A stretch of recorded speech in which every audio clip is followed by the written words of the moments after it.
Yo, what's going on, everyone? Welcome back to the channel. In this week's video, I'm kind of stuck in home. I got a COVID test done earlier this week, so I've been awaiting results. Haven't been going to work. I've been working from home. So thus, I haven't been able to make many images or come up with a super complex idea for this week's video. So I figured I'd kind of jump on here, do kind of a more informal Q&A video. I posted on the community and also posted on my IG story, so make sure you check both those out if you haven't, as both are good ways to interact with me and kind of get your voice heard for the channel for what upcoming videos you guys want to see. Okay, that being said, let's just jump into the Q&A. All these questions are going to be focused around film photography. I'm pretty sure every single one is.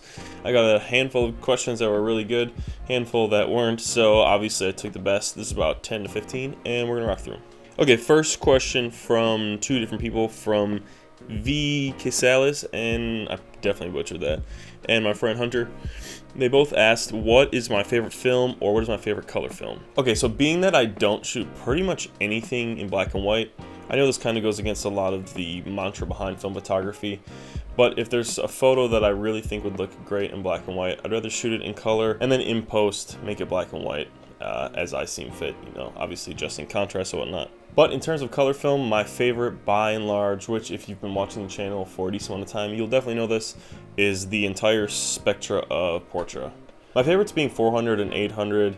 I don't shoot the 160 that much just because it needs a lot of light, and I think the grain structure on both 4 and 800 is pretty minimal and honestly just looks really nice. Other than the Portras, my favorite color film is probably honestly Cinestill 800T. I've had really good results on portraits with that, even though I haven't shot it a ton.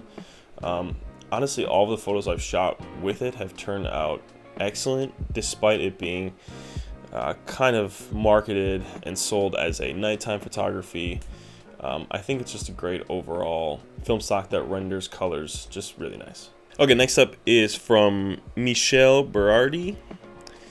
Again, these names I'm going to be struggling with all video. He said, since film cameras have no sensor, the quality of the image is brought by the lens. I think that's pretty accurate. I think obviously the film stock has to do with it, whether it be a consumer grade, professional, and also the ISO of it, you know, depending on how much grain structure there will be.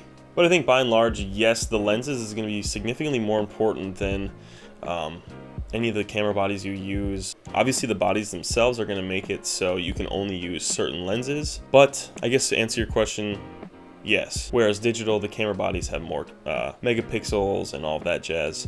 But with film, I think that, yeah, that's pretty accurate.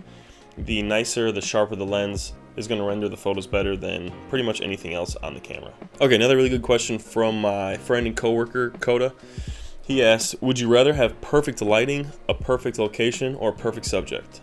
You know, I saw this, yesterday or 2 days ago, and I even had to message him and say, yo, dude, this is a great question.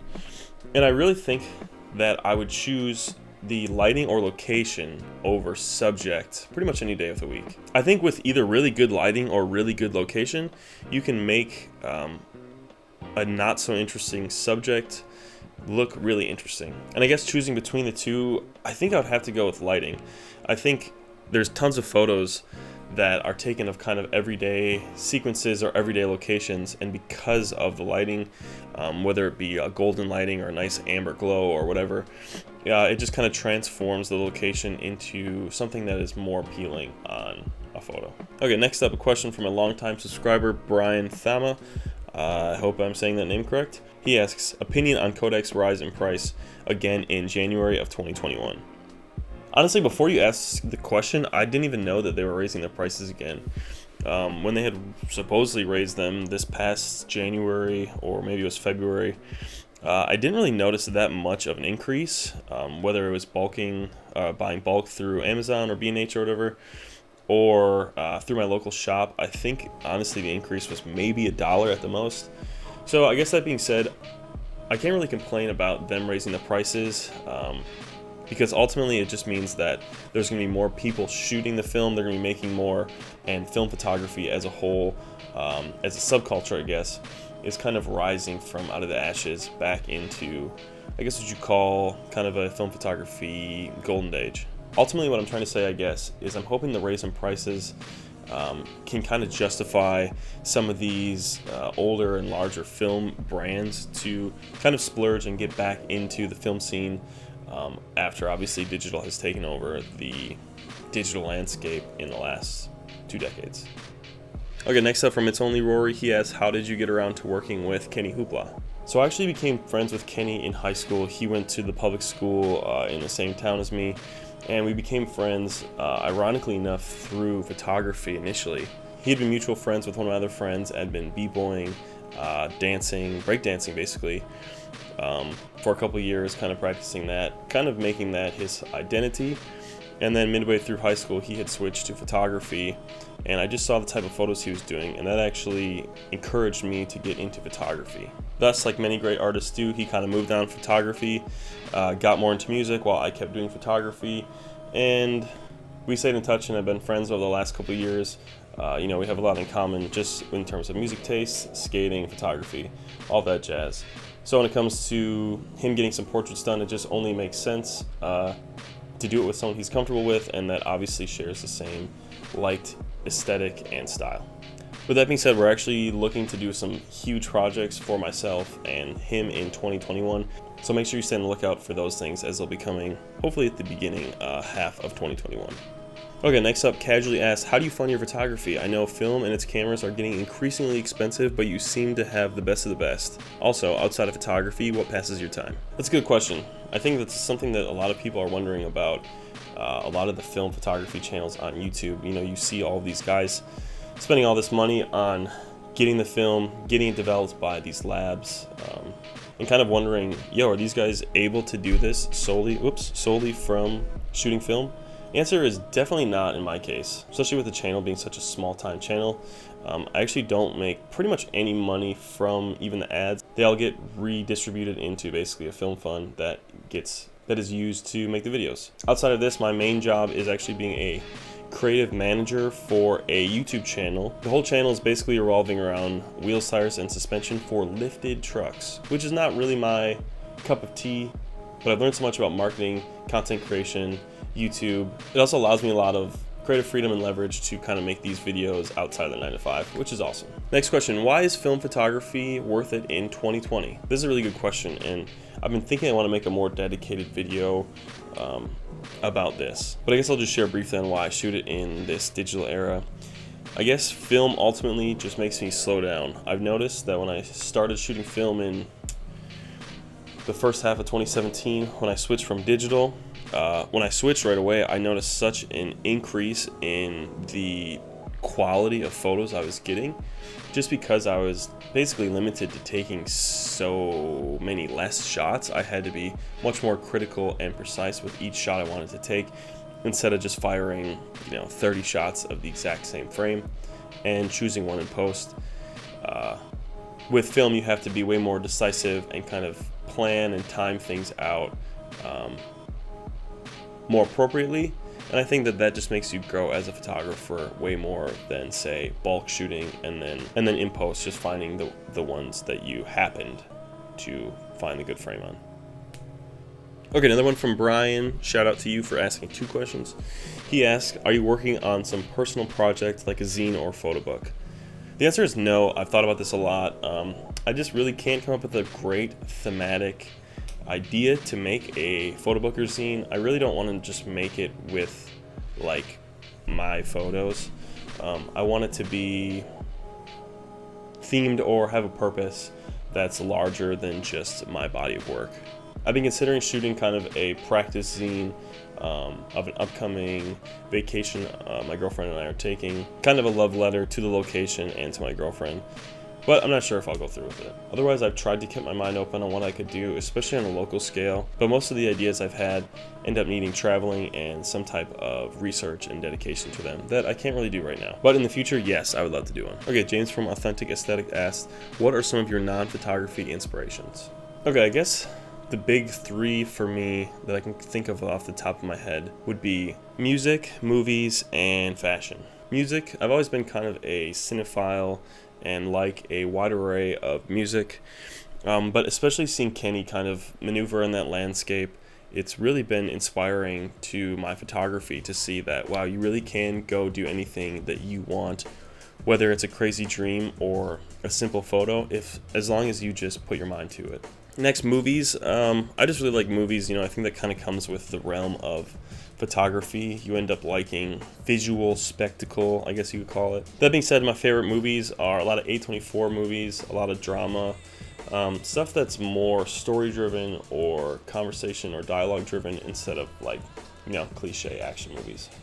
Okay, the last one, fashion. I just have a really large interest in curating outfits and thrifting and online shopping. But I think it's super fun to kind of mix and match some cheap thrifted pieces with some more expensive, I don't want to say high-end or designer, but just some more sought-after streetwear pieces, I guess. All right, Morgan Mesner asked, what is the purpose of a photograph? I think first and foremost, the purpose of a photograph is to capture a moment in time of whatever your subject is. I think ultimately it's just kind of taking a slice of life or a slice of the moment you're in and freezing it and documenting it so it can last forever. And I guess the intent on that can totally change on what you're photographing or who's photographing or the subject. But I think at the end of the day, it all stems down to wanting to make a memory of a certain piece of time. Logan Baker asks, in your opinion, what is the most overrated film camera? Canon AE1, hands down. It's super overplayed, overpriced. There's so many better alternatives to it.